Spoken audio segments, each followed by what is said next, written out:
इधर जब हनुमान जी राम जी के पास वापस आए, हनुमान जी आपने तो लंका भी जलाई, हमने सुना है, आपने तो समुद्र पार भी किया, हमने सुना है। हनुमान जी वही आंखों में आंसू भर करके हाथ जोड़कर कहते, प्रभु हम आपके मुख से महिमा नहीं सुन सकते। राम जी बोले क्यों? बोले आपने बहुत प्रसन्नता महिमा नारद जी की गाई थी, बंदर बना दिया। हमें डर लग रहा कहीं आप हमारे साथ भी कुछ उपद्रव न करो, पर हमें कोई डर नहीं है। बोले क्यों? बोले नारद जी की प्रशंसा की थी तो बंदर बना दिया था, हम पहले ही बंदर हैं। हनुमान जी के बोले महाराज ये हमारा प्रताप नहीं, आपका प्रताप है। अब राम जी ने हनुमान जी को फंसाने के लिए पासे फेंके। हनुमान हमने मान लिया तुम लंका मुद्रिका पर बैठकर गए, लेकिन एक बात बताओ, लंका जलाई तो तुमने है। हनुमान जी बोले पूंछ ने। राम जी बोले ठीक है पूंछ मान ली, पूंछ भी तो तुम्हारी है। हनुमान जी बोले नहीं हमारी नहीं है, वो भी आपकी है, लेकिन और कोई कारण है लंका को जलाने का? हनुमान जी बोले महाराज दूसरा भी कारण है। क्या?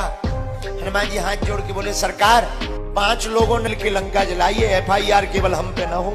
किन किन ने? हनुमान जी हाथ जोड़ के बोले सरकार सीता के संताप ने, रावण के पाप ने, ब्राह्मणों के श्राप ने, आपके प्रताप ने और हमारे बाप ने लंका को जलाया है। राम जी मुस्कुरा कर बोले हनुमान जी हमें 4 तो समझ में आ गए, ये तुम्हारे पिताजी समझ में नहीं आए। सीता का संताप समझ में आ गया, ब्राह्मणों का श्राप समझ में आ गया, हमें अपना प्रताप समझ में आ गया और रावण का पाप समझ में आ गया, पर ये तुम्हारे बाप कौन थे?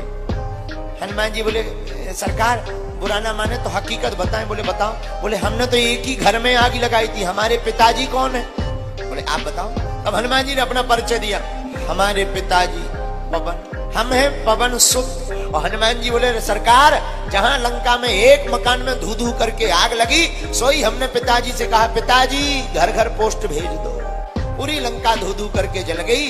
तो सरकार आपके प्रताप ने, सीता के संताप ने, ब्राह्मणों के श्राप ने और रावण के पाप ने और साथ में हमारे बाप ने लंका को जलाया है। 8वां प्रताप हनुमान जी का क्या है?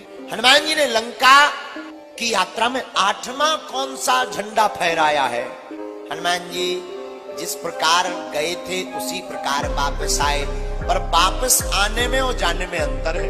क्या अंतर है? जब गए थे तब संकट बहुत मिले थे रास्ते में हनुमान जी को, सुरसा, लंकनी, जलचरी, लेकिन जब हनुमान जी वापस आए तो एक भी संकट हनुमान जी को नहीं मिला। तो किसी ने पूछा क्या कारण है कि आपको वापसी में एक भी संकट नहीं मिला? हनुमान जी बोले हम जब गए थे तब केवल प्रभु का आशीर्वाद था, जब वापस आ रहे हैं तो माता जी का सिक्योरिटी कवच, सुरक्षा कवच लेकर आ रहे हैं, अब संकट हमारा बाल बांका नहीं कर सकते। राम जी बोले हनुमान जी सरकार अब तो पक्का हो गया कि तुम बलवान हो और तुम ही चल करके वापस आए हो, ये तो तुम्हारा बल है। हनुमान जी हाथ जोड़कर कहते प्रभु आपने ठीक याद करवा दिया। बोले क्यों? बोले गए तो थे मुद्रिका के ऊपर, फिर आए कैसे हो?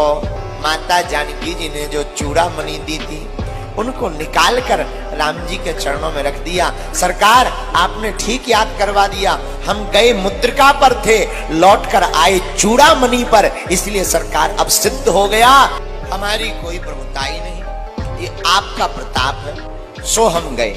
इन 8 प्रतापों को देखकर पता लगता है कि हनुमान जी ने छोटे भले ही रहे और छोटे बन बन कर हनुमान जी ने बड़े बड़े काम किए, और बड़े बड़े काम करने के बाद भी हनुमान जी ने अपने नाम एक भी श्रेय नहीं रखा।